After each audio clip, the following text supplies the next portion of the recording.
The Nintendo Wii U? Pfft, more like the Nintendo PU, am I right? Huh? That's right, go ahead and yuck it up while you can, but just know that this midlife crisis of a console has its fair share of fans who are collecting every last game that the thing pumped out. In fact, some of those people might be a little bit closer to you than you think. Like me.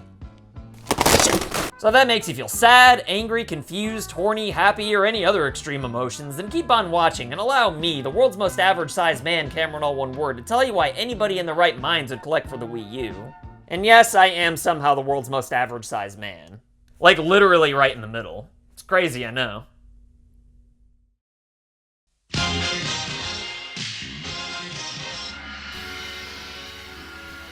Alright, so remember when I implied that I too was a Wii U collector like 1 minute ago? Well, sorry to say, but...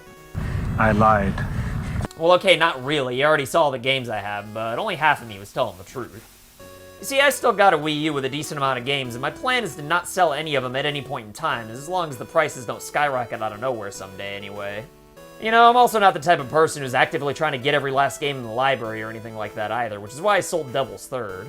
But even though I'm not trying to get every last game though, I still think I could explain why some people are trying to do exactly that. And to start, I guess I should tell you why I won't get rid of the damn thing, even though I have absolutely no plans to play it anytime in the near future.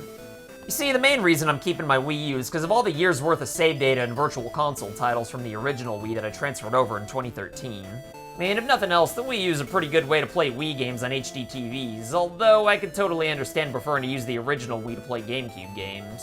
Like, yeah, I might never play my old virtual console games on the Wii U again, seeing as how it's way better to play them on my Hat Classic Edition consoles that have just about every game that I'll ever want to play. Still, though, the virtual console does sweeten the pot a little bit, you know? As for the actual Wii U games themselves, though, the only reason I'm not collecting anymore is because I've got just about every game that I could ever imagine wanting to play. I mean, except for Game & Wario, anyway, which I don't really want that bad. Plus, the Switch did kinda already get all the best Wii U games anyway, and not only are these versions fully portable, but I can't think of one that didn't come with a few extra perks. However, as great as all these improvements may be, not every one of these games is actually better on the Switch.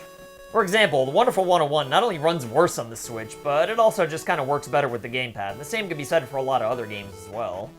But for some people, having maps and things of that nature on the second screen was really helpful, and I can totally understand that for a game like Splatoon. Personally, I absolutely love playing Pikmin 3 with a Wii Remote and Nunchuck while multitasking on the gamepad. To me, that's the perfect way to play Pikmin, which is why I haven't picked the game up on the Switch, at least not yet anyway. But the main reason I skipped it though is simply because I was one of the 5 people who actually played it on the Wii U. I'm sure the Pro Controller works just fine. Don't get me wrong, the gamepad deservedly got a lot of flack, because most games didn't even bother trying to utilize it. Sometimes when games did take advantage of the gamepad, it really did add a unique experience. In fact, the experience was so unique that it's just never going to be properly emulated, if you ask me. If you don't care about nostalgia, then most video games throughout history can be played 100% fine through emulation, and if not right now, then it's only a matter of time. However, for any platform that utilized gimmicks, owning the original hardware is the only way to go, in my opinion.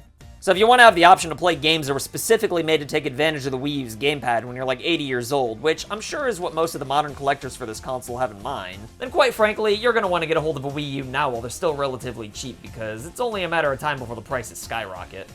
With every game that gets ported over to the Switch, the Wii U gets less and less collectible, which is why the thing hasn't really gone up in price all that much years after its death. While I'm sure there are a few more games that are going to get ported over, there's still quite a few titles that were completely built around the gamepad that most likely are never going to see the light of day again. And sure, games like Nintendo Land, Kirby and the Rainbow Curse, Star Fox Guard, and Game & Wario may not be the greatest of all time or anything like that, but in my opinion, they're all still way better than anything on the Virtual Boy, except for maybe Wario Land, I guess. When you look at how expensive the Virtual Boy eventually became, I just can't help but think of a timeline where the Wii U doesn't eventually become hard to find as well, given how unique a handful of the games are. Although, granted, there are way more Wii U's out in the wild than there are Virtual Boys, so I don't think it's gonna get super expensive anytime soon. Still though, I can promise you that it will eventually happen, so if you want to play Nintendo Land or take advantage of the gamepad's perks in games like Arkham City in 2062, then you'd better try to grab one of these bad boys sooner than later. And honestly, just because there are plenty of reasons to roast the Wii U, the console really wasn't as bad as people said it was. In fact, it might even be better than the Nintendo 64 if I'm being completely honest with you. But anyway, that's all for today though. If you liked this video, then you might also like my video pitting the 64 and the Wii U up against each other. If you'll excuse me though, I gotta go pay my egg bills before my dad gets pissed. Later.